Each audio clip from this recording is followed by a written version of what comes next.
Buenos días a todos. Muchas gracias por acompañarnos en un evento más del Comité de Legislación e Impuestos de AmCham. Mi nombre es Ana Carolina Ureña, soy chef del comité y asociada corporativa y tributaria de Lobby, firma de abogados. El tema de hoy muy interesante sobre criptoeconomía en Panamá. Y vamos a ver desde un enfoque legal y regulatorio en qué realidad vive Panamá en cuanto a las criptomonedas. ¿Qué es la realidad? ¿Cómo es la realidad que estamos viviendo en este momento y lo que se espera en un futuro próximo? Para este relevante tema hemos invitado a un expositor con muchísima experiencia en el tema y conocimiento sobre esta área tan especializada, por así decirlo. Antes de presentarlo, pues quiero comentarles que estamos nuevamente bajo una modalidad híbrida. Estamos contando con empresas miembros acá desde la oficina. Tenemos conectados a varios de ustedes por Teams. Esperamos pues que en algún momento del año se nos unan presencialmente. Y pues gracias por todo el apoyo recibido en este nuevo formato. Vamos a dejar las preguntas para el final. Las pueden escribir en el panel de chat. Pueden levantar la mano para que se les abra el micrófono al final de la exposición. Y los que están aquí acompañándonos, pues obviamente pueden intervenir y hacer sus preguntas al final. Sin más, pues agradeciendo siempre a nuestros patrocinadores y le damos la bienvenida a Belisario Castillo Sáenz Jr. Belisario es vicepresidente de la asesoría legal de Banco Aliado actualmente. Es presidente de IPANDETEC, que es el Instituto Panameño de Derecho y Nuevas Tecnologías. Es CEO de Feanor Corporation. También es presidente del Comité Latinoamericano de Derecho Financiero desde el 2018. Es miembro de la International Technology Law Association, miembro del World Compliance Association. Fue presidente del Comité de Asuntos Legales de la Asociación Bancaria de Panamá del 2015 al 2019 y ha sido distinguido en el GC Power List Central America en los años 2016 y 2018 como uno de los mejores abogados in-house en temas financieros en Centroamérica. Sin más, pues, bienvenido, Belisario. Muchas gracias por compartir tus conocimientos con este tema. Primero, muchas gracias, Ana, por la presentación. Muchas gracias a AmCham por invitarme a este evento. Muy agradecido para conversar de un tema de actualidad, un tema que a mí me encanta y un tema de que por las razones que yo les voy a poner aquí, razones estadísticas, yo creo que es de importante relevancia para América Latina. Nosotros en PANETEC desde el 2019 estamos trabajando en este tema de criptomonedas y de criptoeconomía con el objetivo de generar una mayor inclusión financiera. Estos son los diferentes temas que nosotros vamos a conversar en la charla del día de hoy, con el objeto de que por qué razón yo soy pro blockchain, pro cripto para América Latina, entendiéndose América Latina como un continente. El tema de inclusión financiera. Estos son los índices de inclusión financiera latinoamericana al 2020 por la Federación Latinoamericana de Bancos. Nosotros tenemos en depósitos un índice de inclusión financiera del 58% y en crédito tenemos un índice de inclusión financiera del 43%. Entonces, ¿esto qué significa, señores? Esto significa que nosotros tenemos ahora mismo un 50% de latinoamericanos que en el mundo económico, en el mundo financiero, no representa absolutamente nada porque no están incluidos financieramente. El modelo que nosotros utilizamos actualmente para inclusión financiera es el modelo del siglo anterior. Y ya hay que comenzar a llamarlo por el siglo anterior porque estamos en el 2022. Ese modelo, si bien fue exitoso 20, 30 años atrás, en estos momentos es un modelo obsoleto. Es un modelo que debemos de cambiar. Y no solamente en el sector financiero, en todos los sectores que forman parte de la sociedad.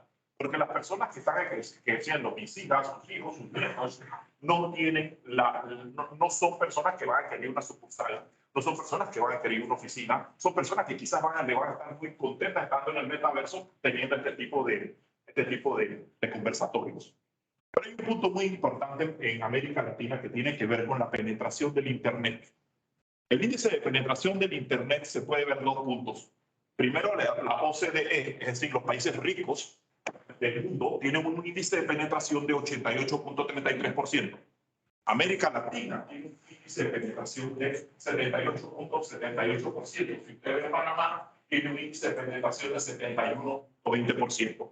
Eso significa que entre el índice de inclusión financiera y el índice de penetración del Internet tenemos 25% de diferencia, es decir, 25% de personas que nosotros podemos incluir financieramente si utilizamos criptoeconomía o cualquier tipo de fintech que conlleve que a través de tu smartphone tú puedas tener cualquier servicio y seas una persona que forma parte del sector financiero tradicional o del sector financiero de América Latina.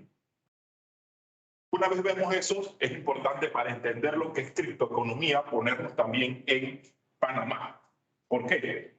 Porque Panamá, a diferencia de de la mayoría de las jurisdicciones, no tiene banco central. ¿Por qué no tiene banco central? Porque en 1904 nosotros hicimos un acuerdo con el gobierno de los Estados Unidos para utilizar el dólar como la moneda de libre circulación. Eso conllevó que en 1904 nuestros próceres que hicieran generaran el primer token que no corre sobre el blockchain, que es el Balboa. Es importante que tengamos eso en mente. Nosotros siempre hablamos de economías disruptivas. No hay un pensamiento más disruptivo que el de los padres de la patria en 1904. Si tú sabes que nosotros no vamos a tener moneda. Nosotros vamos a tener un token que se llama Balboa, que va uno a uno con el dólar, que al final es lo que es un token. Y eso es lo que es el Balboa. El Balboa no tiene ningún tipo de valor, sino el valor del dólar.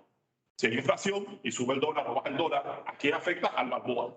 Entonces, eso es un punto bien interesante. Entonces, después que se dio nuestra independencia, se dio la Gran Depresión en 1929, generada por la banca de inversión y la banca comercial, que después fue separada en dos en los Estados Unidos. Después vino Franklin Delano Roosevelt con el New Deal, que era utilizar a los gobiernos para impulsar la economía. Ahí se da una discusión que no viene al tema muy interesante entre la escuela de Keynes y la escuela de Hayek. Y después, posteriormente, vino la Segunda Guerra Mundial y el punto más importante, que es la Gran Recesión en el 2008. ¿Qué generó la Gran Recesión? Que bancos de inversión como Lehman Brothers quebraron. ¿Por qué se generó? Por hipotecas subprime que se estaban dando que no cumplían con los requerimientos de crédito. ¿Qué generó eso? Generó que una persona, un grupo de personas, bajo el seudónimo de Satoshi Nakamoto, crearon un Bitcoin. ¿Y qué era el Bitcoin para ellos? Un medio de pago. Es un pensamiento criptoanarquista, decir, mira, yo no requiero la moneda de un banco central. A nosotros los bancos centrales nos fallaron, a nosotros la economía nos falló, entonces nosotros vamos a utilizar nuestras propias criptomonedas y nosotros vamos a pagar los bienes y servicios por la criptomoneda. Lo bonito detrás del Bitcoin fue la autopista donde el Bitcoin corre, que es como yo le digo, que es el blockchain. ¿Por qué? Porque el blockchain generó varias cosas, pero la más importante fue el Internet de las cosas. Pasamos del Internet de la información al Internet del valor o el Internet de las cosas. La presentación que yo tengo ahora mismo publicada es una copia de la presentación que yo tengo en mi computadora. ¿Por qué es una copia? Porque yo mandé un correo a AmCham en el cual yo incluí el archivo donde el archivo de esta presentación. El archivo original está en mi computadora. Eso es Internet de la información. Eso es lo que se daba antes de 2008, antes de la creación del blockchain. Con la creación del blockchain, ¿qué se genera? El Internet de valor.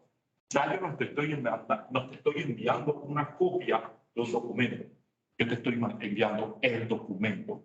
Y eso fue lo que hizo Bitcoin. Y eso es lo que ningún banco central hasta ese momento había podido lograr, que era a través de un sistema tecnológico, en este caso el blockchain, yo le traspasara a usted un Bitcoin y no le traspasara una copia del Bitcoin, que era lo que se hacía anteriormente. Yo siempre he dicho que para entenderle el blockchain, y así lo entendí yo, y aquí estoy sacando mi cédula, era de una manera bien sencilla. Yo no sé quién utilizó Napster, pero los que teníamos Napster, ¿qué es lo que hacía el Napster? El Napster comunicaba dos computadoras. Si yo tenía una canción y Diego la quería, nos comunicamos a través de Napster y Diego alaba la canción que está en mi computadora y la alaba en su computadora. Eso más o menos es lo que hace blockchain. ¿Por qué? Porque no hay una computadora centralizada, sino es una red de computadoras que utilizan un protocolo único de comunicación.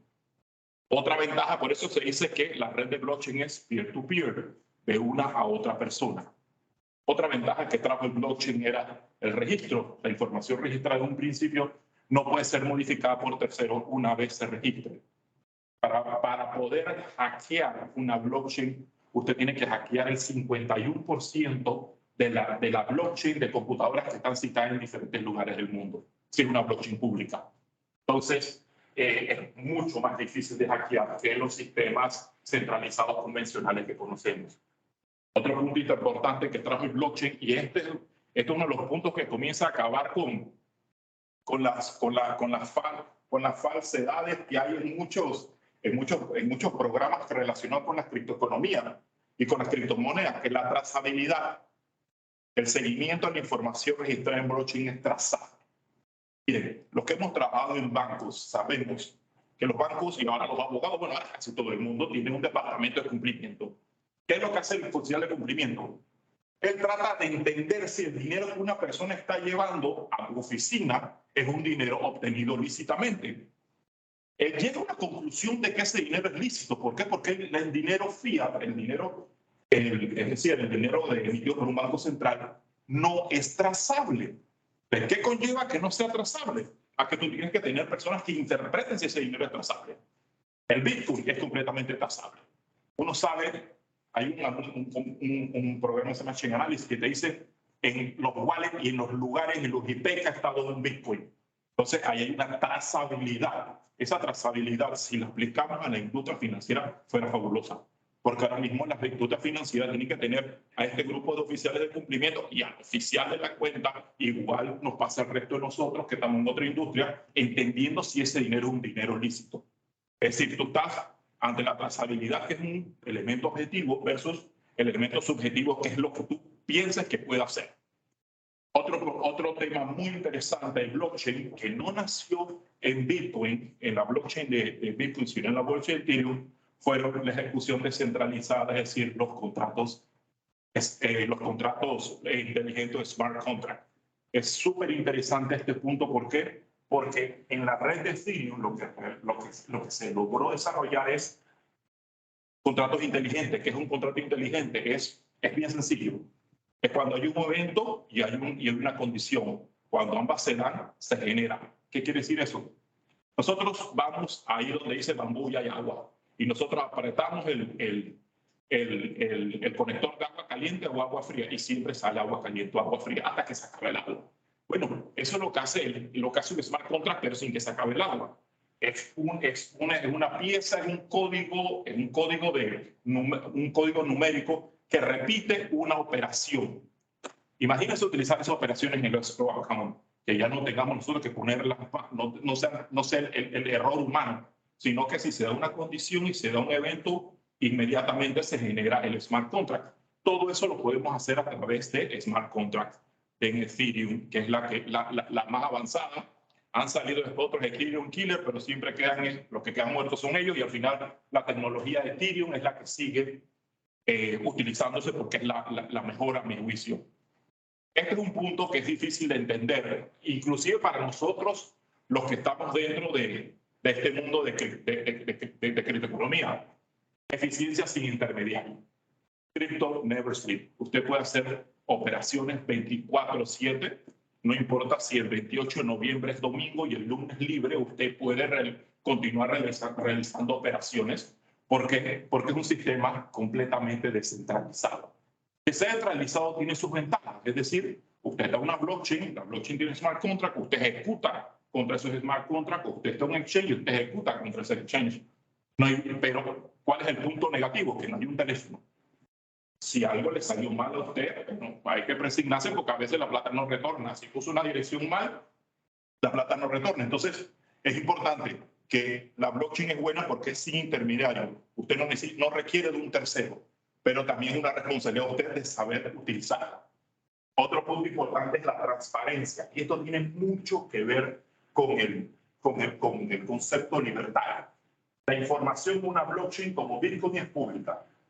Lo que usted compra, lo que usted vende en la blockchain, transando con Bitcoin, cualquiera persona que sea desarrollador especialista en blockchain puede entender las transferencias que usted ha hecho desde su wallet. Ese es el pensamiento de ellos y ellos dicen que el código es la ley, por tanto esto es transparente, esto es abierto. Ojo, que si uno utiliza una blockchain en sistemas financieros no puede ser público, porque también hay otro principio que es el derecho a la confidencialidad, el derecho a la protección de tus datos. Entonces, ahí comenzamos a ver, cuando comienzan a haber diferentes tipos de interpretaciones. Una interpretación libertaria que dice, si tú entras aquí, estas son las reglas, si no te gusta, no entras. O otra presentación, que otra manera de verlo que, ok, yo puedo entrar, pero yo también quiero que mi información sea protegida. Las cortes europeas han entrado mucho a regular este tema. Se habla mucho también del tema del derecho al olvido y también de algunas soluciones tecnológicas que pueden ayudar a aquella persona que no desea que su información sea pública, salvo requerimiento de autoridad competente, porque siempre va a ser así, aunque no les gusta a mis amigos que son anarquistas, lo puedas tapar lo puedas no tapar, lo puedes bloquear utilizando ciertos parámetros tecnológicos.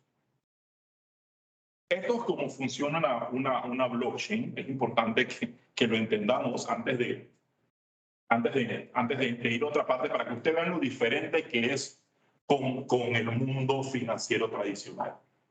Vamos a ver, yo quiero comprar, yo quiero comprar en Costa Rica, o en Colombia quiero comprar un café Juan Valdez porque no lo tienen en Panamá. Si yo lo quiero comprar utilizando haciéndolo a través de Bitcoin, la operación es bastante sencilla. La persona que vende el café me manda su clave pública para recibir Bitcoin.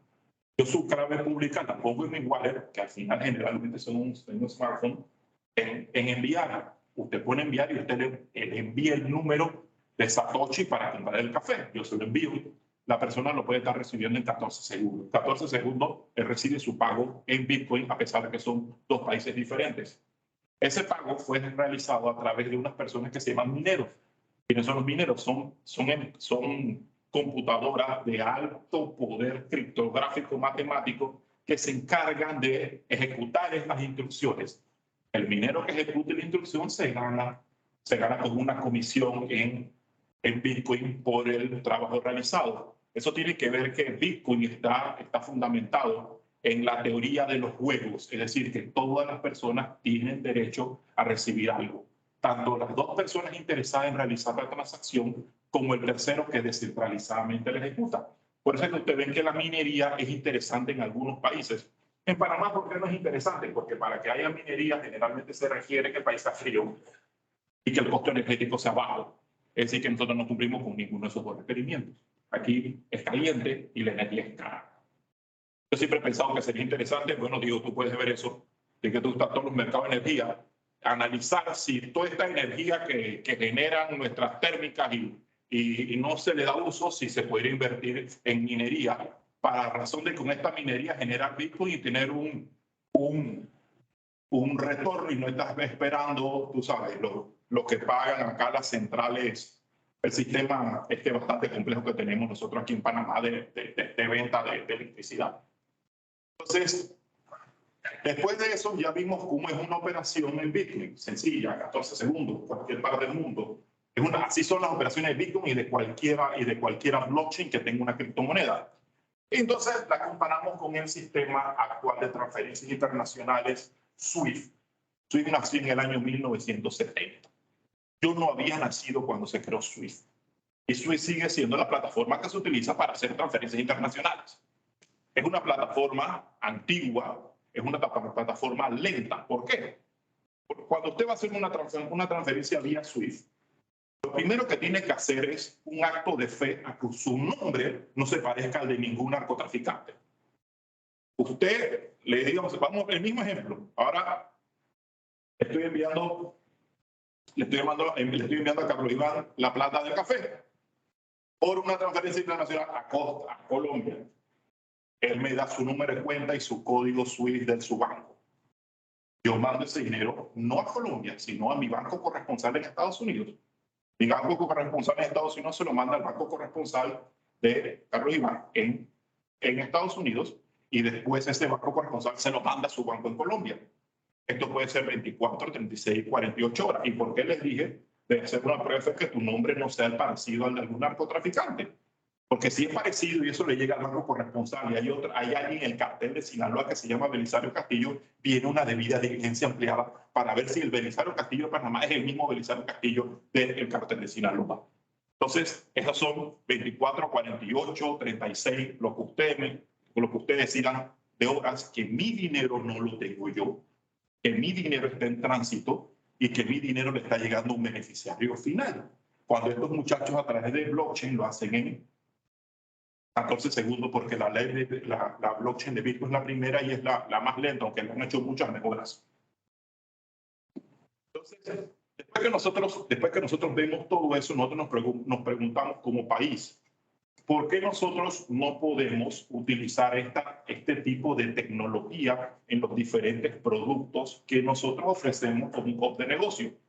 Entendiéndose que siempre debe existir una regulación. Ese es un punto que yo con mis amigos criptoanarquistas siempre distamos, porque para mí, quizás porque vengo de un sistema regulado, yo me siento más tranquilo cuando hay una norma que me deja trabajar a cuando trabajo y no tengo una norma o una licencia y voy a crear criterios de terceros que es difícil que entiendan esto y que después pueden pensar lo que vieron en Netflix, que esto solamente se utiliza para lavar dinero y para cualquier cosa más. Entonces, este es un punto para mí muy importante, por eso yo soy de los que cree en las regulaciones para este tema y en las licencias de operación. Entonces, antes de llegar a ese punto del análisis de la ley panameña, sí quiero hablar sobre los activos digitales. ¿Por qué? Porque para entender mucho de lo que es blockchain y mucho de lo que son cripto y mucho de lo que son tokens, es importante entender lo que es un activo digital. Entonces, existen dos tipos de activos digitales. Los activos digitales que tienen una representación en ellos mismos, que son las criptomonedas, y los activos digitales que representan otras cosas, que son los tokens. Y ahí volvemos al ejemplo de Balboa. El dólar, vamos a ponerlo, es una moneda que se representa en sí mismo. Si existe un dólar digital emitido por la Reserva Federal, sería una criptomoneda que tiene un valor en sí mismo. En cambio, el Balboa es un token. ¿Por qué? Porque representa el valor del Balboa. Entonces, ahí es donde vemos los dos tipos de activos digitales para entenderlos de una manera bastante sencilla. Los tipos de tokens. Los tipos de tokens que existen aquí, les voy a dar una definición de conformidad con la ley suiza, que es para mí la mejor ley que hay en toda esta materia que tiene que ver con criptoactivos. Los suizos, que fueron los primeros en regular esta materia y transformarla en un negocio, lo que ellos dijeron es que, bueno, vamos a ver cómo clasificamos las criptomonedas y tokens de conformidad con los diferentes usos que se les puede dar. Lo primero que dijeron es que, bueno, van a ver las criptomonedas que tienen representación en sí mismo, pero hay algunas criptomonedas que pueden ser tokens que no tienen representación en sí mismo, pero que ambas pueden ser medio de pago. Eso es bien importante. El Bitcoin es un medio de pago. Que nosotros, la raza humana, como a todo le queremos dar un valor de inversión, es otra cosa. Cuando se completa la emisión de los 21 millones de Bitcoin que solamente van a existir, Satoshi nunca lo hizo con la intención de que eso tuviese un valor de inversión, sino lo hizo con que fuese un medio de pago.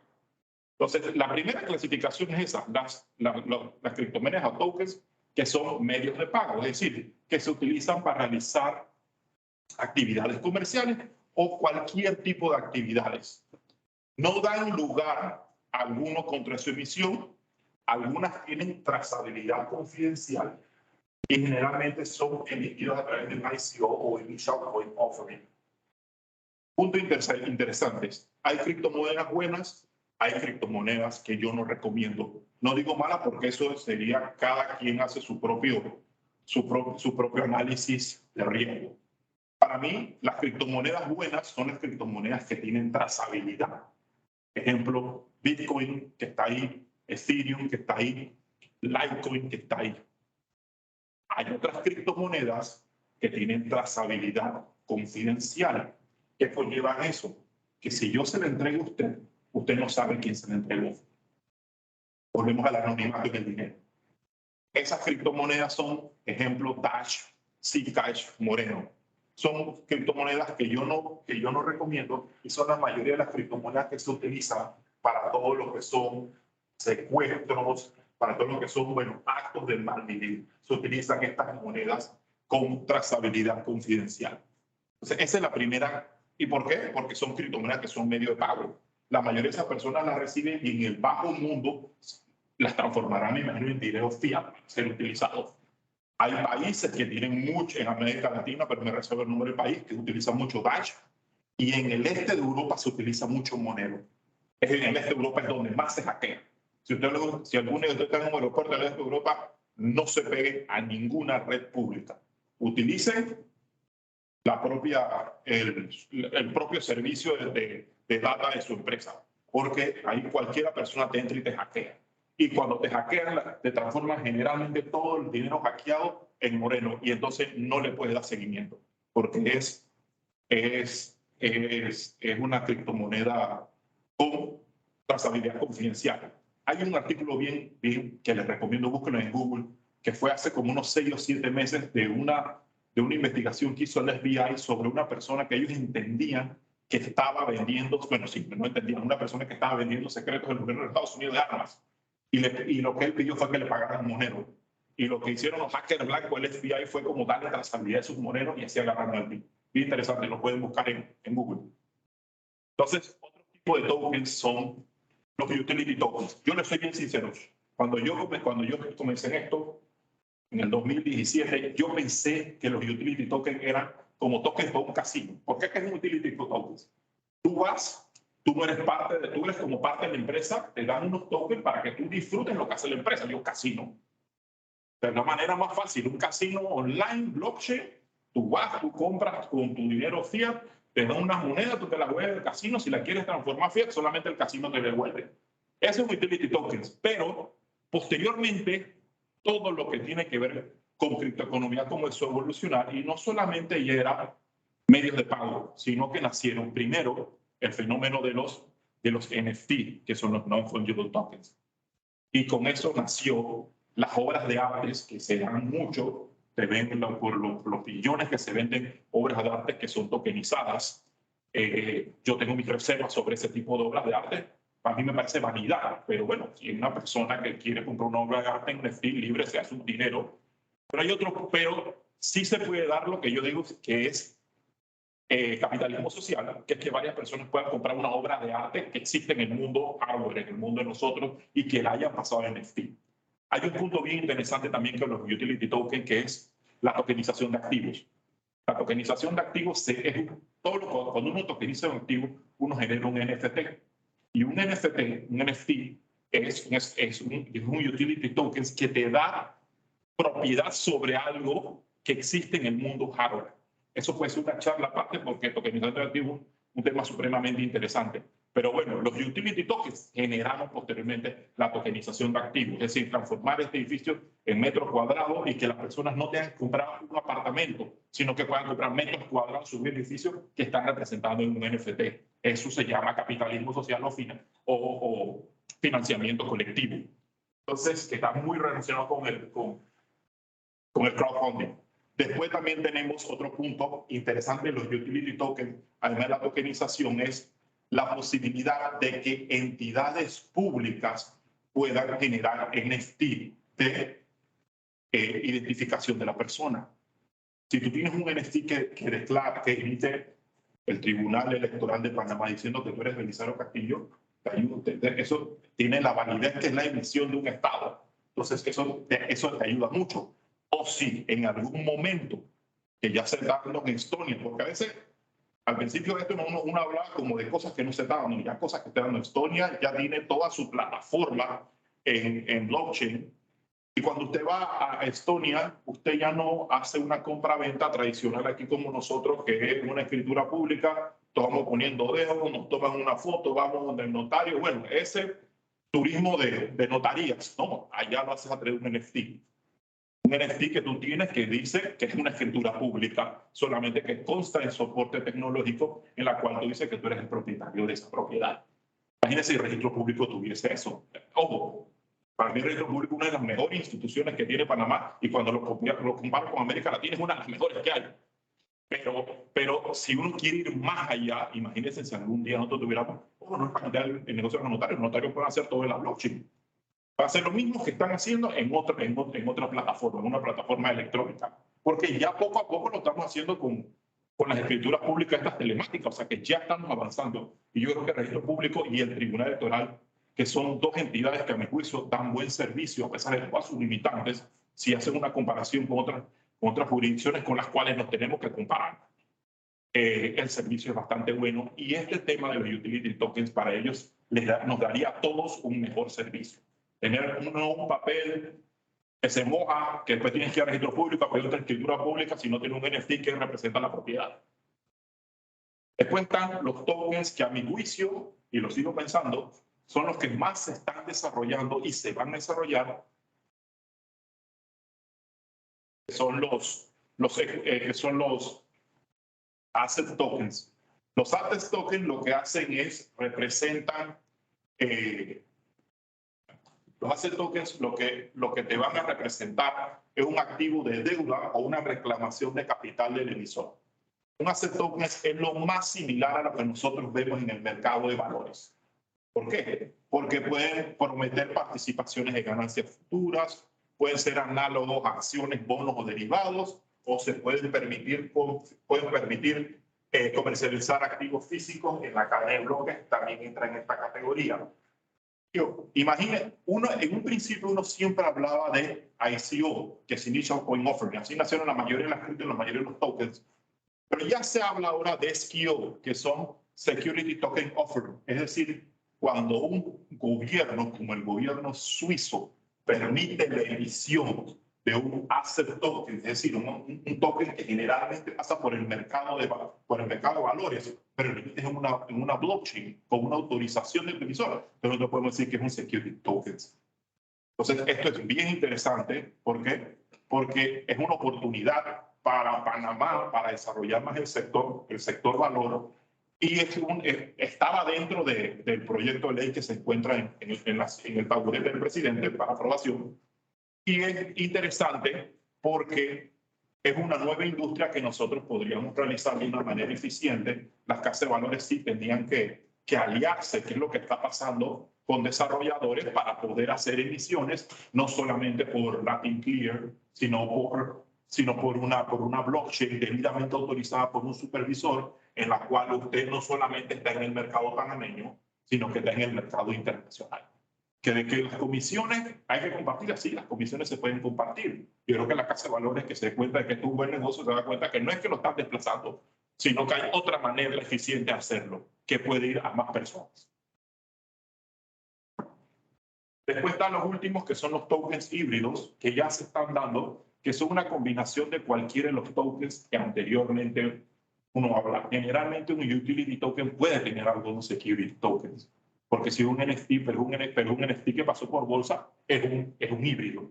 Tiene una parte de utility, tiene una parte de asset tokens. Entonces, estas son las clasificaciones, y de esa clasificación, que es una de las diferencias, de las diferentes opiniones que yo tengo del proyecto de ley, que si nosotros lo hemos utilizado algo como esto, a mi juicio, y que puede que esté equivocado, generamos una nueva industria. ¿Por qué? Porque ya uno está clasificando los tokens, y hacer esa clasificación de tokens tomando el modelo suizo nos ayuda mucho a generar nuevos negocios. Si no, es difícil de entender los negocios que uno puede generar, salvo que uno se ponga a estudiar esto, que también ha de serlo, que siempre va a ser lo mejor.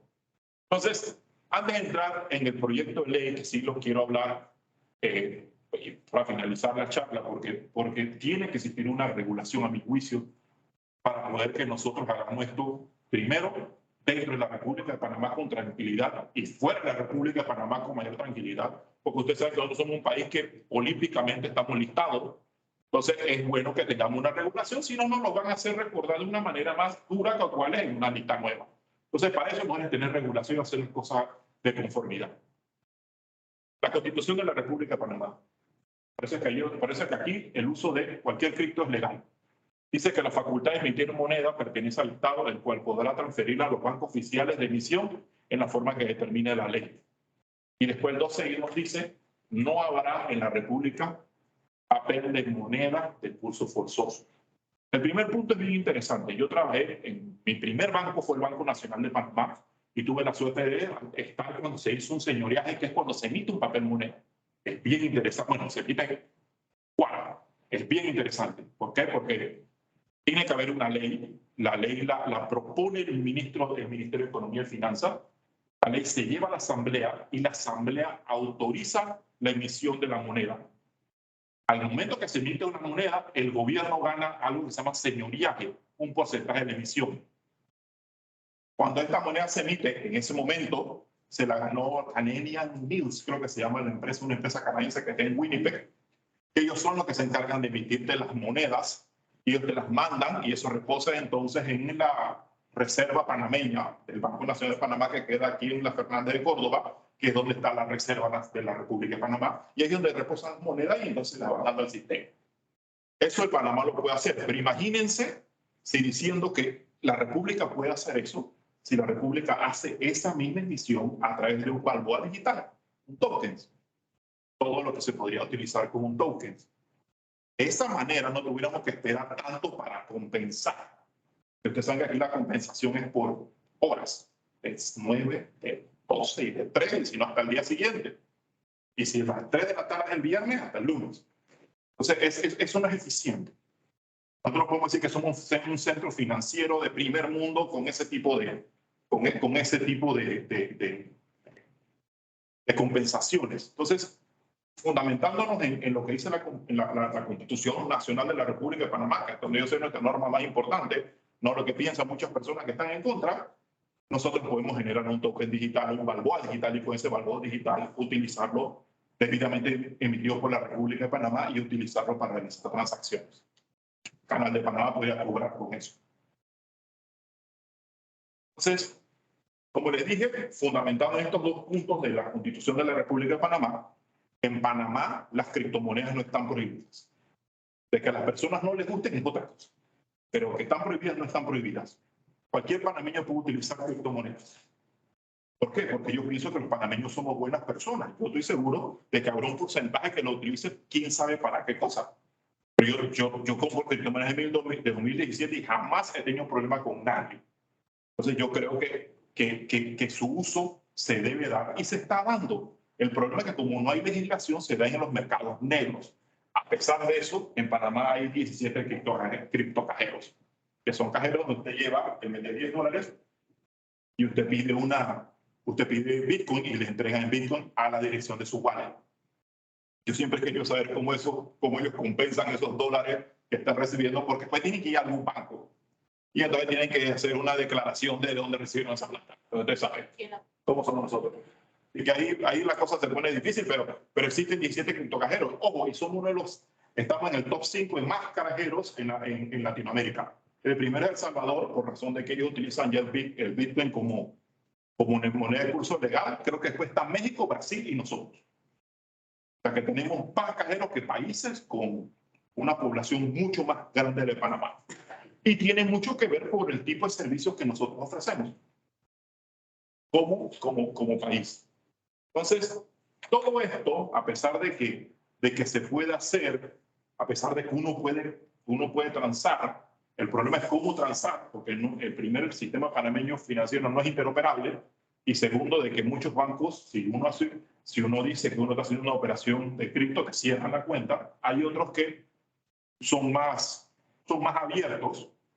Pero bueno, eso generó que nosotros, la comunidad cripto, comenzáramos a hablar de que necesitamos un proyecto de ley. Yo siempre lo he dicho en un principio, que necesitamos un proyecto de ley que nos deja operar con tranquilidad. Se hizo el proyecto de ley 697. Yo no estuve entre los redactores del proyecto de ley. Sí, Padentec mandó nuestras recomendaciones para fortalecer el proyecto. Entonces, ¿qué es lo que busca este proyecto 697 que está en el taburete del señor presidente por veto o no veto? Que es, primero, regular lo que son los criptoactivos, que es importante. Segundo, regular lo que es la tokenización, que a mi juicio es un gran mercado que tiene la República de Panamá, al punto que yo tengo una fintech que hace tokenización, pero si yo pudiera tener una licencia me sintiera mentalmente más tranquilo. Después tenemos las entidades o emisores de valor digital redimible. Es un punto en el cual yo no comparto para nada en la ley, después les voy a decir por qué. Después están los wallets o billeteras digitales, que es interesante que ya se puedan tener wallets o billeteras digitales en Panamá, que igual tú no necesitas una ley para hacerlo, pero sí de repente puedes tener una ley para incentivarlo. Después del sistema de pago. El sistema de pago sí fue algo como traído de los cabellos, porque eso tiene más que ver con interoperabilidad bancaria financiera. Pero bueno, lo incluyeron ante el proyecto de ley, no es un tema cripto para nada. Es un tema, para mi juicio, de superintendencia de bancos, de los bancos y de cómo hacer más eficiente el sistema para todos nosotros. ¿Por qué? Porque nosotros no tenemos banco central. A nosotros no tener banco central, una fintech no tiene quien le abra la cuenta. En otros países, quien te abre la cuenta es el Banco Central. Acá en Panamá, al no existir un banco central, tú tienes que ir a un banco privado que te abre la cuenta, o a los bancos del Estado. Entonces, estos bancos pueden que no te quieran abrir una cuenta porque no están en sus políticas.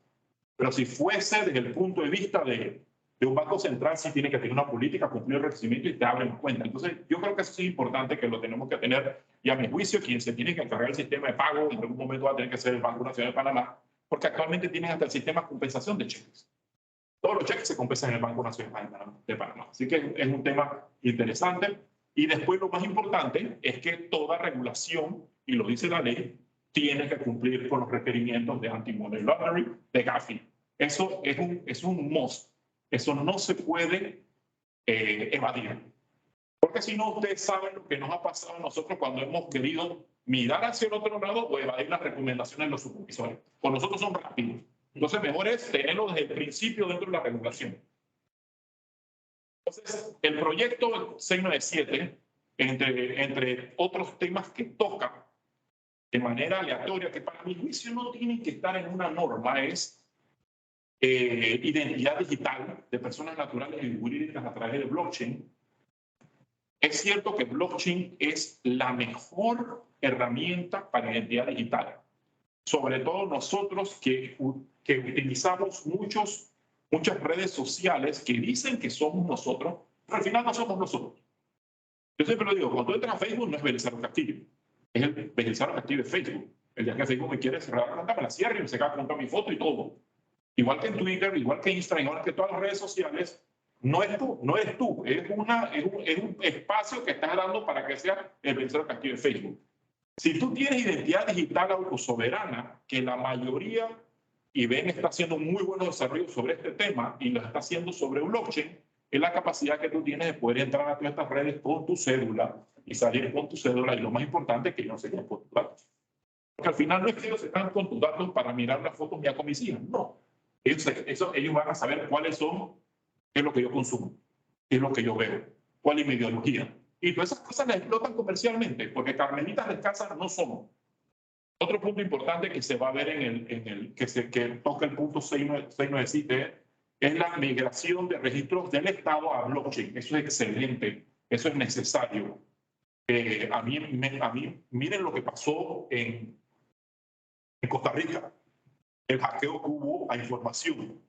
Yo no quiero pensar cuáles son los sistemas de ciberseguridad que tiene la Caja de Seguro Social, si es que lo tiene. Pero ahí nos pueden sacar la información, el dinero de todos nosotros que pagamos seguridad social. Igual con la Dirección General de Ingresos, igual con cualquier estamento que tenga información de nosotros. Y si hay una migración de todos estos registros blockchain, en esencia deben ser más seguros.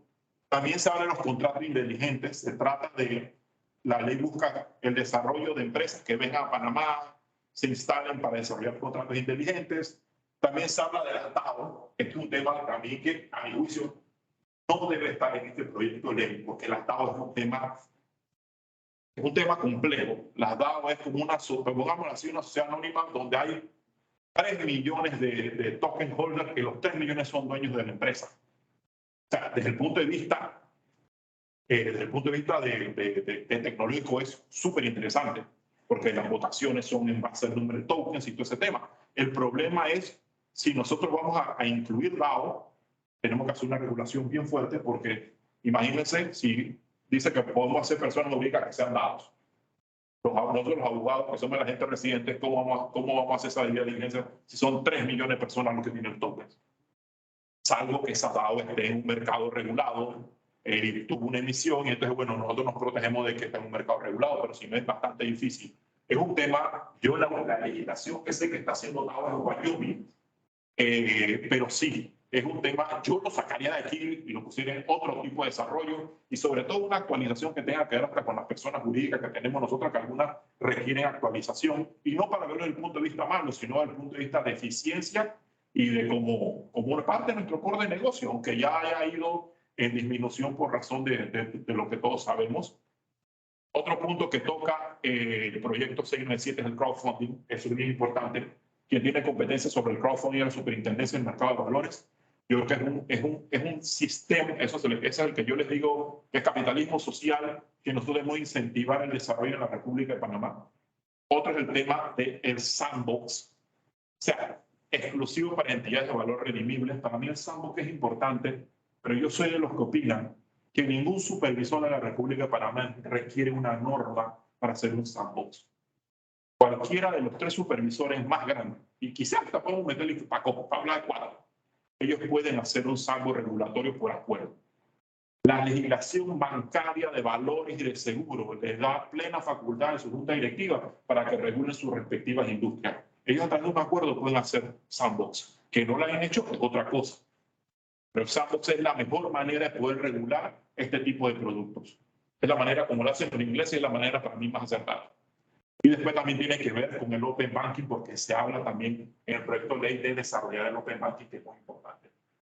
Entonces, el ámbito de aplicación de este proyecto de ley, primero es a todas las personas naturales y jurídicas que utilicen criptoactivos, que sea o administre el sistema de pagos, que ustedes ven que comiencen a mezclar 2 cosas que para mí no son similares, y después que se dedique al negocio de emisión de valor digital en o desde la República de Panamá. Este tema de la emisión del valor digital hay que verlo con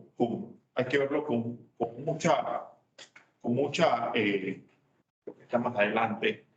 No, sí, aquí hay que verlo con mucho detenimiento. Quien se encarga de dar las licencias a las empresas de emisoras de valor digital es el Ministerio de Comercio e Industria. El Ministerio de Comercio e Industria, con todo el respeto al ministro y los viceministros y el personal, ellos, a mi juicio, carecen de competencia para este tipo de negocios.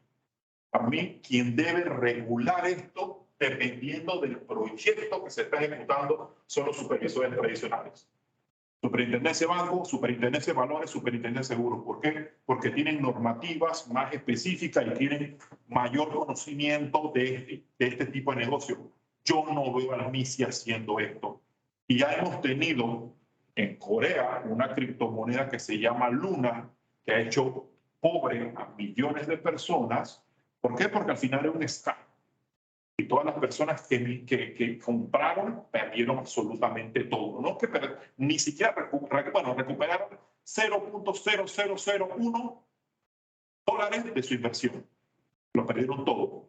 ¿Por qué? Porque era un scam. ¿Por qué? Porque comenzaron a emitir un stablecoin sobre Bitcoin con base a un algoritmo y al final eso es, tú sabes, eso es, como dice mi pueblo, eso es chinga. Entonces tú no puedes llevar inversionistas allá. Y sobre todo que aquí en Panamá, donde nos va a llamar con uno, condenas a toda la industria. Entonces es un tema que a mí en verdad me preocupa mucho. Yo no le diera este tipo de esta responsabilidad al Ministerio de Comercio e Industria. A mi juicio no tienen capacidad para ello. Entonces, otro punto, bueno, los criptoactivos como medio de pago. El proyecto de ley es bien interesante. Yo siento a muchas personas preocupadas por esto. Yo creo que si nosotros decimos que en la República de Panamá tú puedes pagar tus impuestos con Bitcoin, no creo que vayan 100 personas que vayan emocionadas a pagar con Bitcoin. Entonces, tú sabes, la gente como que se preocupa, sí, ¿qué va a hacer el gobierno? Esto no es sencillo. El gobierno solamente hace un banco de tesorería. Tú recibes los Bitcoin, los transformas en dólares inmediatamente y ya.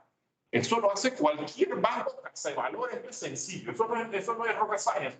Y en tiene que tener la tecnología en la parte de atrás de la BGI para hacerlo. Y tampoco que yo no veo, como se lo dije, una ola de gente pagando en Bitcoin o en las criptomonedas que señala la norma. A mi juicio, la DGI tampoco requiere eso. La DGI puede decir un buen día, mira, yo tengo este sistema, no me puede pagar en cripto los impuestos y yo apenas me traje la cripto y yo te la transformo en dólares inmediatamente. Es lo que hace Salvador, ¿no? Ellos hacen el cambio en tiempo real. Entonces es un punto que a mí no me preocupa tanto, pero vi mucha oposición al final tú te opones a algo que tampoco es que va a ser masivo. Yo te lo digo, ¿cuándo? Si el 10% de la población de la República de Panamá utiliza Bitcoin, creo que es mucho. El 10% de 4.2 millones de pocas personas es mucho. No somos tantos los que utilizamos criptomonedas. Entonces, pero sí es interesante que tengamos este tipo de legislación. ¿Por qué? Porque es importante que nuestro sistema fiscal avance y pueda decir, mira, tú me puedes pagar en esto. Y cuando llega, yo lo transformo y con algún criptocustodio que en Estados Unidos, que todos tienen licencia para poder ser criptocustodio y le transforman inmediatamente en tiempo real los bitcoins en dólares, en dinero fiat. Entonces, los supervisores, de acuerdo a la norma, la Superintendencia de Mercado de Valores se va a encargar de todos los tokens que tienen que ver con los asset tokens, los utility tokens y las equity tokens. Así no lo dice la norma, eso es lo que yo interpreto de la norma, lo que le tocaría hacer a la Superintendencia de Mercado de Valores. La Superintendencia de Bancos tendrá que ver todo lo que es el sistema de pago y los emisores de valor redimible. La República de Panamá como un todo, sin importar el supervisor, tienen que cumplir con todo lo que es anti-money laundering. El Banco Nacional de Panamá le toca el sistema de pagos y el Ministerio de Comercio e Industria, como le dije, le toca este tipo de licencias. Entonces, ¿por qué la norma necesita mejoras? A mi juicio sí necesita mejoras. La norma es buena, la norma es buenísima. Es que la podemos mejorar, yo creo que le podemos hacer, podemos meterle 50% de mejora para que quede siendo una mejor norma. Mi juicio, el sistema de pago debería salir de la norma, no tiene absolutamente nada que hacer ahí. Pero esa es mi opinión, que es diversa de las personas que presentaron el proyecto y se las respeto porque somos un país democrático que todo el mundo es libre de opinar. Entonces, al final del camino, lo que yo siempre hago cuando hablo de este tema es dejar un mensaje. Y sobre todo un mensaje para las personas que van creciendo. A mí me gusta ver mucho lo que hacen mis hijas, como todo papá orgulloso, creo. Pero es interesante de expresiones que ellas me hacen, como yo no puedo creer que tú vivías en un mundo donde no había Wi-Fi. Porque yo tengo que llamar si yo tengo una tablet para hacer las compras. O sea, nosotros, por lo menos yo que tengo 45 años, yo emigré. Yo no nací con la computadora en San Agustín, comenzamos a dar, creo que en cuarto año de informática. Pero yo emigré al mundo digital. Estos niños están naciendo en el mundo digital. Y si nosotros pensamos darle los mismos servicios digitales a esas generaciones, quienes se los deban a fracasar. ¿Y dónde van a caer estos muchachos? En sistemas de las Big Tech, que son globales y sobre los cuales no tenemos ningún tipo de regulación, o van a caer en FinTech, que también es otro sector que se debe explotar y también se debe regular. ¿Para qué? Para proteger al inversionista. La norma nunca va a ir a la velocidad que va la tecnología, ni cerca. Pero al final hay un principio que uno tiene que proteger al inversor. Porque si no hay inversor, no hay mercado. Uno tampoco puede tener el lejano oeste que cada quien hace lo que le da la gana porque es libertario. No, yo como inversionista debo tener un derecho a que se me proteja mi inversión. Y quién al final te va a dar esa protección? El Estado. ¿Y cómo te la das? Por regulación. Pero ojo, tienen que ser también regulaciones amplias. Tú no puedes regular un exchange de criptomonedas como tú regulas una casa de valores. Tú tampoco le puedes decir un exchange de moneda que tiene los mismos beneficios que tiene una fiduciaria. Porque si la tiene, entonces tiene que cumplir con los requerimientos del fiduciario. Entonces, tiene que ser una norma, buscar el equilibrio contractual, que a veces es bastante difícil, buscar el sentido común, que es todavía mucho más difícil, sobre todo en este país. Pero al final del camino, tenemos una industria que se está desarrollando, que si nosotros no tenemos unas normas que lo incentiven, simplemente se van a desarrollar en otra latitud. Porque ahora tenemos los trabajadores nómadas que cierran la computadora y se van a Costa Rica, por poner un ejemplo, y realizan lo mismo que estaban haciendo aquí desde Costa Rica. ¿Y qué pasó? Perdimos ese desarrollador, perdimos ese conocimiento. Por eso que a mí me gusta hablar de este tema. Muchas gracias.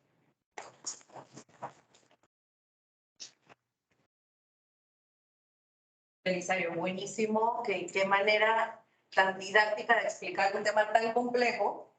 La verdad es que creo que has cubierto todos los puntos y gracias por ampliar un poquito más del proyecto de ley que probablemente se ha vetado, porque sí, trataron de combinar muchos temas, pero yo coincido contigo de que es muy necesario que se tenga algún tipo de parámetro base para que pues, tanto inversionistas como los agentes económicos, como los consumidores, se sientan un poco más confiados de ser parte de ese mundo, ¿no?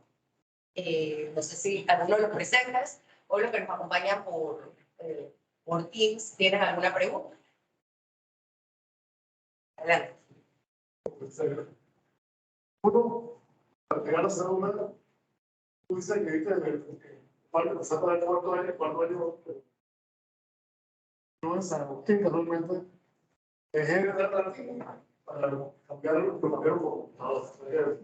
Bueno,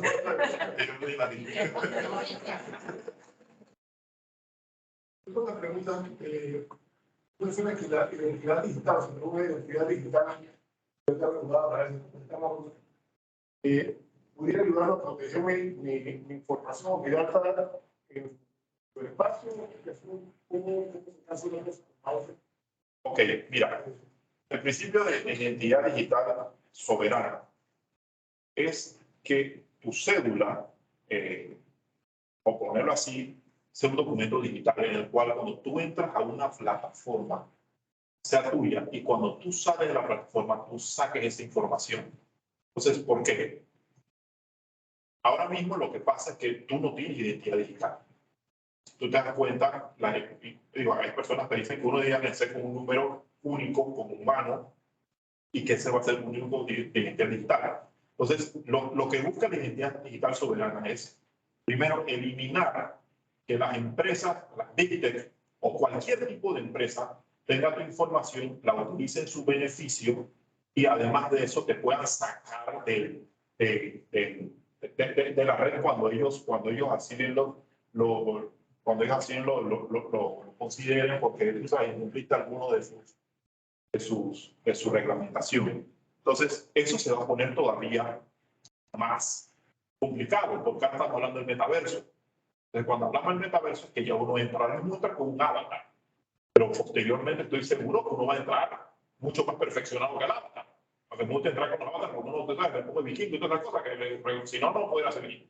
Pero bueno, cuando tú entras con ese avatar a ese metaverso de esa empresa, tú estás nuevamente utilizando tu información, la está utilizando esa empresa. El principio de identidad digital soberana aplicado sobre el blockchain es que blockchain sí tiene la particularidad, sobre todo los desarrollos que están haciendo, para que tú entres tú mismo y que tú mismo entres y salgas y que ellos no tengan tu información. Entonces, si yo salgo, digamos, si yo el día de mañana decido salir de Facebook, yo les saco toda esa información de Facebook, porque esa información es mía, no de ellos. Segundo, también el tema de protección de datos. El tema de protección de datos, yo no soy especialista, pero siempre lo converso con David, con Liga, con el equipo de Ipanente, que varios que son especialistas en el tema, de que si uno tuviera una identidad digital, yo también puedo proteger mis datos, para que mis datos no sean utilizados por terceros. Porque al final el problema que tenemos es que, además de que ya no tenemos casi ninguna confidencialidad, además de eso, utilizan nuestros datos para beneficios comerciales. Entonces, el tema de la identidad digital soberana es esa cédula digital que me puede emitir a mí mi gobierno, porque al final quien me identifica a mí es mi país, más nadie. Quien me identifica, yo soy Jorge Castillo porque así aparezco en el registro civil de Panamá. Tú puedas utilizarlo con un login bloqueado cuando tú entras a redes sociales y después cuando tú entres al metaverso, que es lo próximo. Entonces, yo veo muchos desarrollos muy interesantes y a mí lo que más me llama la atención es que IBM sea uno de los, en una Big Tech sea uno de los más interesados en desarrollar una identidad digital. Digo, yo lo estoy viendo como un negocio, claro, pero por lo menos al final del camino, si los gobiernos adquieren este tipo de tecnología, ya no tendríamos que andar con un pasaporte. No teníamos que estar cada 5 años, digo, de repente a los 5 o 10 años hay que renovar, Muchos aeropuertos del mundo no tienen ni siquiera la tecnología Sí, para pasar eso es cierto. esos pasaportes. Es Sí, eso es cierto. Es que hay aeropuertos en Bolivia que no tienen No. pasaporte. Hay países que no tienen ni siquiera etiqueta electrónica o los tiquetes aquí que no te siguen dando papel. Pero eventualmente quizás nosotros más lentos por ser países de desarrollo que los países grandes sí van a tener pasaporte digital. O sí por lo menos pueden tener cédula digital. Y con esa cédula utilizarla para entrar y salir. Y sobre todo que tú seas el dueño de tu información. Quisiera salirme de todas las redes sociales, podría hacer identidad. Totalmente. Así es. Y si no, digo, yo compro en Amazon. ¿Cuántos correos recibe Amazon todos los días diciéndote lo que tú quizás te guste comprar? ¿Por qué? Porque ellos ya saben lo que tú compras, que tienen latinos, 45 años que compra eso, sacan tienen Big Data, tienen que haber quién sabe cuántos latinos que tengamos de 45 años que tengamos los mismos hábitos de comercio y te comienzan a la publicidad para que tú la compres. ¿Quién se está beneficiando de eso? Ellos. ¿De quiénes son los datos? Tuyos. Sí, totalmente, porque si no, no puedes entrar. Una pregunta. Una parte de la presentación hablaba de que no había una responsabilidad sobre el emisor en el caso de los bitcoins, por regla general. Igualmente, por ejemplo, en el caso de Luna, hace poco, viendo de que estaba pidiendo que sea a esta persona el emisor, casi como hicieron con Mado en su momento, porque era como un post scheme. ¿Cómo se pretende esta ley la responsabilidad del emisor, ya sea en el tema de los tokens, ya sea en el tema de los ICO en este caso? Sí, mira, desde el momento que existe un regulador que te aprueba la emisión, si tú no cumples con los parámetros de la emisión, tú puedes tener un problema penal. Si tú cumples con los parámetros de la emisión, no. El problema de Luna es que dentro de todo ellos dijeron lo que estaban haciendo. No es por defender a Luna. Yo también tenía Luna y la perdí. Pero ellos al final dijeron, mira, a Luna y está nuestro stablecoin. Y nuestro stablecoin tiene un algoritmo que va uno a uno con el Bitcoin. ¿Qué pasó? El Bitcoin se depreció en $10,000 en cuestión de días. Ese uno a uno ya no se daba, ya no tenías compensación. Lo que hicieron, vamos a quemar el Bitcoin para tratar de salvar el banco. No se dio. Hay otras partes que dicen que sí, que los actos que ellos realizaron, sobre todo por quienes compraron los Bitcoin, puede que exista un proceso penal o un delito financiero, pero eso ya es otro tipo de investigación. Bueno, quizás, yo siempre he pensado, si uno hace una emisión y la emisión y el prospecto, que es el white paper en materia de cripto, se respetó y al final el negocio lo mal, es como cualquier otro negocio que uno se meta. El problema está cuando a uno analizar el caso, se comienza a dar cosas como las que hacía Mano, que sí se probó de que su estructura era una estructura para delinquir.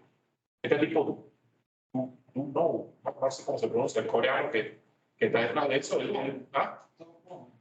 ese tipo sí dijo que él, y salía riéndose, que no más quedado criptomonedas. Yo creo que él sí tiene que juzgarse, porque contra él sí puede haber, el propio gobierno de Corea del Sur ya le hizo una investigación. ¿Ah? Luna 2.0. Sí, y va gente que no va a entrar. El problema es que también la gente no investiga. Es un problema que tiene, yo creo que la criptoeconomía en todos los sectores, es que ser una persona en un TikTok diciendo tenés que yo me volví millonario y entonces invierte en esto. Eso es falso. Yo en 2007 estoy comprando criptomonedas y millonario cercanamente no soy. Así que uno tiene que educarse. El problema es que a personas es más fácil escuchar un TikTok de 1 minuto con reggaetón en el fondo, bailando, que escuchar a mí 45 minutos decirle y estudia lo que estás haciendo, porque es un sector nuevo, un sector remoto, que es muy bonito, pero que tienes que estudiar en qué estás invirtiendo, porque es tu plata, no es la mía. Buenas tardes, necesario presentarnos sociedad de verano, asociado, felicidades por la presentación.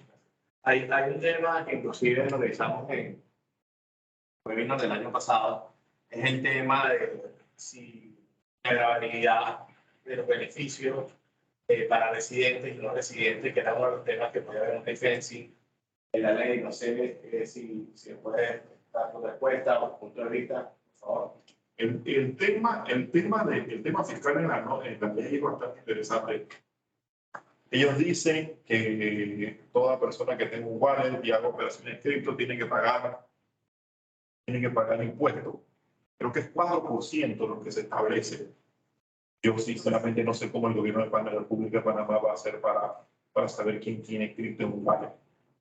Y sobre todo, que eso va en contra del principio de regularidad, porque las blockchain están en la web.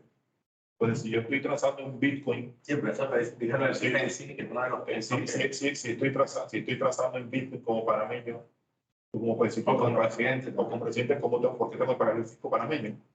Ojo, yo lo que creo que las empresas que vienen a desarrollar productos cripto sí le van a poner un 4% por los productos cripto que desarrollan. O sea, no va a haber que es mejor que el impuesto sobre la renta. Que lo que yo entiendo, esa parte no la comprendo muy bien en la norma, ¿no? Pero en muchas otras latitudes, si tú dices que tú vas a pagar 4% de impuestos por operaciones cripto, dicen que yo voy a abdicar, porque en otros no se paga 20, 25% y 4% es bastante bajo.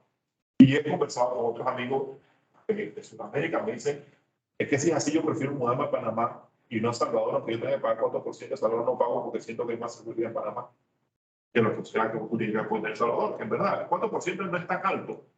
Lo que yo sí entiendo que todas las operaciones que se realicen, digamos, que realicen wallets o panameños, que realicen checks panameñas en el momento que existan, sí tienen que llevar el ITBMS, una transacción regular. Si pienso de que tienen que pagar sus impuestos, como todo el resto de los mortales, porque si yo pago impuestos, también creo que va impuestos sobre. Entonces, todo. Y sobre ganancia, lo que yo entiendo es que tiene como un impuesto sobre ganancia del 4%, pero tienes que declararlo. El problema es que si lo tienes en exchange panameña es fácil hacer la declaración, porque como lo que uno hace en valores o en cualquier mercado que tenga una certificación, digamos, de que, bueno, eso fue lo que tú transaste este año fiscal en la República de Panamá. Si yo la tengo en mi wallet de Trust, que es de Binance, y no está en Panamá, es como si yo mi plata en Pershing. ¿Cómo tú vas a saber lo que estoy generando? Yo lo que quería comentar era más o menos lo que estábamos hablando al comienzo, que tú tienes una situación bien particular porque entiendes este tema, pero también formas parte de la banca tradicional. Y como abogado, uno constantemente recibe personas interesadas en hacer proyectos en Panamá, y ya sea quiere hacer un fondo, que te interesa ser un validador, inclusive gente que habla de que por el frío, la cosa. Y al final de cuentas, algunos no están tan preocupados por la ausencia de la regulación, porque vienen de jurisdicciones que tienen la misma situación. El problema práctico se vuelve que no pueden tener una cuenta de banco en Panamá. No pueden funcionar en Panamá, porque los bancos al final del día no se sienten cómodos con el tema, por varias razones distintas. Hasta recientemente, bueno, Banca ahora recibe fondos de particulares, etcétera, pero hay un problema práctico. Yo no sé si esta regulación resolvería ese problema o no. Más allá de que si tú tuvieras una empresa que tiene una licencia en sola la banca libre, de repente te van a abrir una cuenta porque dicen que esta persona está parada por una licencia, etcétera, que pueda no ser ilícito. Pero en términos generales, si es que no pasa esta ley, ¿qué tienen que pasar en Panamá para que los bancos estén dispuestos a abrir estas cuentas? Estos fondos de líneas de fines o a facilitar este desarrollo. Yo lo primero que siempre lo recomiendo a los bancos, colegas, primero tienes que entender el tema. Yo escucho muchos colegas que dicen que no se podemos abrir cuenta fintech, de que no le podemos abrir cuenta criptomonedas. ¿Por qué? Porque son criptomonedas, ese es el punto. Yo tengo criptomonedas, ¿por qué puedo tener una cuenta para dinero fiat y no una cuenta para criptomonedas? Al final, y creo que eso es como una evangelización que poco a poco se va sin necesidad, sin requerimiento de una ley, es entender que al final quien delinque no es la cripto, no es el dinero fiat, es la persona. ¿Qué es el KYC? Conoce a tu cliente. Si tú me conoces a mí, porque tú no me vas a hablar, porque yo utilizo criptomonedas, perfecto. Pero al final del camino, puedo ser cliente tuyo por otra cosa, pero no para eso. estás excluyéndome un medio. No, porque los bitcoins son malos. Nosotros podemos hacer un comparativo de la mayoría de los delitos que hay con dinero en efectivo y creo que es más que el bitcoin, porque no todo el mundo utiliza bitcoin. Entonces, el problema es cuando tú satanizas algo, es que invitas a esas personas que vayan a mercados no regulados. Entonces, ¿qué pasa? Ustedes en el mercado regulado, es lejano gente, te puedes robar, puedes perder todo, puedes sin querer que confiar en personas que no las conoces. Entonces, si tú sabes que existe si tú sabes, como yo siempre digo, si tú sabes que el FIERS está en Estados Unidos, tiene licencia en Estados Unidos, puede operar en Estados Unidos, y tú tienes un cliente que es un buen cliente tuyo en Panamá, y el tipo invirtió en cripto y quiere traer esa plata a Panamá, ¿por qué le va a decir que no? Porque vendió cripto, es lo mismo que hubiera vendido en el mercado financiero. Entonces, si hay una ley, es mucho más tranquilo. Igual, la ley no indicaba que los bancos están obligados. Al final, cada banco tiene su criterio de apertura y se le respeta porque es su negocio.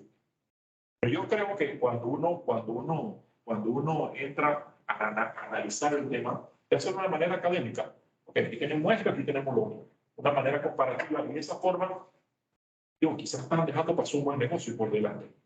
Porque no todas las personas, yo sigo pensando que no todos los seres humanos que nos dedicamos a criptomonedas somos malos, porque si no, la industria no existiera, porque hay muchas personas buenas que están en la industria. Hay países que no tienen cómo tener, Nigeria, el país de África que más Bitcoin utiliza, ¿por qué? Porque no hay manera como ellos enviarle plata a los nigerianos que están afuera para que coman.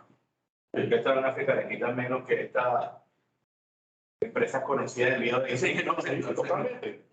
No, entonces ahí tienes otra cosa. La empresa. Entonces, yo creo que nosotros, y ahí volvemos al punto, Diego, de lo que es inclusión financiera. Mientras más panameños tú incluyes financieramente, un mejor sistema financiero tienes. Sí, está haciendo eso. Exactamente. Yo creo que va también un poco por el comentario que principio de la gafe. Sí, es bueno. Respuesta. Hay un tema de que no hay de otra lista. Sí. No para más, bueno. Hay un tema de moda. A manera de responsable, no te puedes aislar tampoco, porque no sabes cómo el responsable es. Digo, ahora las grandes bancas ya tienen posición, tienen ese doble, pero tienen una corresponsable en lo que también te debes parte. Que si te ven mal que hagas eso, como banco, digo, es una relación de cierra, ¿no? Y complicado. Y por eso es que ahí al final del camino, yo vuelvo al punto del sandbox. La mejor manera de entender esto es que el supervisor tenga un sandbox. Porque así el supervisor entiende el producto. Ok, yo soy el superintendente de banco. Yo también yo no quiero tener un problema con una cripto. Ok, si tú vas a hacer una cripto, ven aquí primero. Explícame qué es lo que estás haciendo en este ambiente controlado. Pon tu API por arriba, vamos a analizar todo lo que tú estás haciendo. Pero también tiene que haber un cambio del propio regulador, del supervisor a cómo entra. Porque si seguimos en el que, no, mándame resumen. La manera de regulación, ¿cómo se podría delimitar para que se usen criptomonedas que sí sean trazables, que sí sean públicas, que sí sean confiables, versus las que se usan Eso para mí es un criterio que tiene que tener el regulador. No, tú vas a traerme este API y tú puedes trazarme con esto. Con esta no cuenta el sistema. Y se lo prohíbe de salida. Y ya sabe esa persona que si trae esa moneda al sistema, te va a multar. Una pregunta es sobre Wyoming y las DAO. ¿Qué tendría que hacer Panamá para poder ser Wyoming y poder atraer constituciones en Panamá? Y ser atractivo, así como Panamá ha sido un centro de constitución social, y más, por hacerlo. Oye, Yo creo que ¿qué podría hacer Panamá para atraer eso? para entrar al tema DAO, primero tenemos que salir de las listas. El tema DAO es muy complicado. Y decir que nosotros podemos utilizar en el sistema panameño DAO es es una excusa para seguir. Sí, pero el país número 2, el secretismo es los Estados Unidos. Y el que tiene el DAO. Sí, bueno, entonces, Doble moral. Bueno, la otra pregunta es, yo tengo un wallet, sí, en la práctica, o un familiar mío tiene un wallet, fallece, ¿cómo se transfiere eso? ahí tienes que tener algo que en derecho bancario hacemos plan de contingencia. Tú siempre un familiar tuyo tiene que tener las claves, las Y semillas. saber dónde está Y saber dónde está. ¿Por qué? Porque si yo me muero o se me daña el celular, no me tengo que morir. Se llama el celular y yo no tengo cómo recuperar. Aquí no uno llama y que al 236-5555. Creo que ese es el que cabe ser.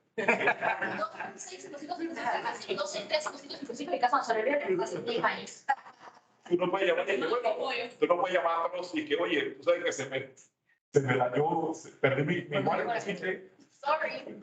Primero que no hay un número. Entonces, sí, ahí tienes que tener un plan de continuidad, tienes que tener un backup que tú para ti mismo, tienes que tener un backup. Eso siempre vale, siempre vale. No, O sea, se tiene que dar con la y lo peor que, bueno, lo que siempre dicen es que todas tus claves no las puedes tener ni aquí ni en computadora, sino a mano, escrita. Ahora hay una es bien chévere que tú las escribes a metal con todo antifuego. Sí. Porque el problema es que se te pierda. Hay mucha gente que hubiera sido un millonario hoy en día, pero No, y eso fue un caso que le ponen a la fiscalía y la fiscalía no sabía ni pensaban que, o sea, decía, son $60,000 en valor. El cold wallet, o sea, el aparato no tiene más de valor de $150. Lo que está dentro, hardware. Perdió. Ese es un tema y hay que tener siempre parte de contingencia, tener estas listas que son como acero inoxidable y que no le caiga fuego y confía en una tercera persona que si no le pasa algo, ahí también mi toque escrito, porque si no lo pierdes. te va a esperar que no le pase algo. Sí. Quería hacer un comentario de una noticia que de repente ya la pusiera, que la Corte Suprema de Nueva York notificó que una medida cautelar a una billetera virtual para que pudieron traquear la trazaron. Pero son los hackers blancos que se dedican a hacer eso. Al final del camino, por eso también es que ¿qué es lo que siento que el sector financiero va a entender después? Que no todas las personas van a caer en ese nivel de estrés de que hay un tercero que tenga tu papelito. Hay una persona que va a decir, ¿tú sabes qué? Yo toda mi vida me he ganado por banco. Los bancos pueden ser lo que tú dices que sean, pero esos tipos saben cómo guardar el dinero. Entonces el banco puede ser con ellos cripto custodio. Es lo que están haciendo los bancos en Colombia. Entonces tú te asocias con una fiduciaria, te asocias con una empresa de tecnología y te dedicas al negocio de cripto custodia, que lo hacen muchas empresas en Estados Unidos, en el cual, bueno, tú me depositas aquí tu cripto, yo te las resguardo, y hay no tanto en Panamá, pero hay compañías seguras que ya aseguran criptomonedas, y bueno, listo. Tienes un tercero que te está custodiando tus criptomonedas. Así te quitas el estrés encima. Esa también al final, en los mundos descentralizados, en teoría son muy bonitos, pero nosotros somos animales sociales. También nos gusta tener interacción con otras personas, aunque son bots, pero por lo menos ahí con alguien estamos hablando. Así que yo creo que los criptocustodios sí van a existir. Y yo siempre he dicho que es un negocio muy bueno para los fiduciarios. Porque la fiduciaria tiene toda la estructura y tiene todo el conocimiento que debe tener y solamente tenía que implementar la tecnología. Yo estoy de acuerdo porque me parece que, sobre todo en nuestras jurisdicciones, nosotros somos muy dados a la atención, al contacto directo, a saber a quién recurrir. Eso de tener una autorresponsabilidad sobre lo que está manejando, eso es muy intimidante. Entonces creo que ese tipo de servicios anexos son necesarios. Creo que son necesarios. Así es, digo, porque uno puede tener un core wallet también y tú me quieres tener en tu casa, la que tú no quieres tener una calle de seguridad. ¿Dónde? Es un banco. Bueno, ahora hay empresas que se dedican a ese negocio, pero generalmente así como pensamos. Quizás en otras generaciones que piensen diferente. Pero una de las recomendaciones que yo siempre doy al sector financiero, miren el negocio de criptocustodia, porque es un negocio que uno puede realizar. Es que ya está en tu ADN salvaguardar bienes llamados dinero. Aquí lo que está salvaguardando es una cripto. El tipo, nadie tiene el dinero como más pato en la bolsa. Eso está en el sistema. Pero creo que ya no hay más preguntas, no hubo preguntas vía remota, así que bueno, les agradecemos a todos por acompañarnos. Sabemos que nos extendimos un poquito, pero es que este tema da para bastante. Gracias, Belisario. Bueno, por la invitación. Gracias a todos. Y bueno, nos vemos la próxima semana con otro evento del comité. Está sobre precios de transferencia. Gracias. Oye, si quieres tomar una foto, para... ¿Sí? Pedro, una fotito aquí.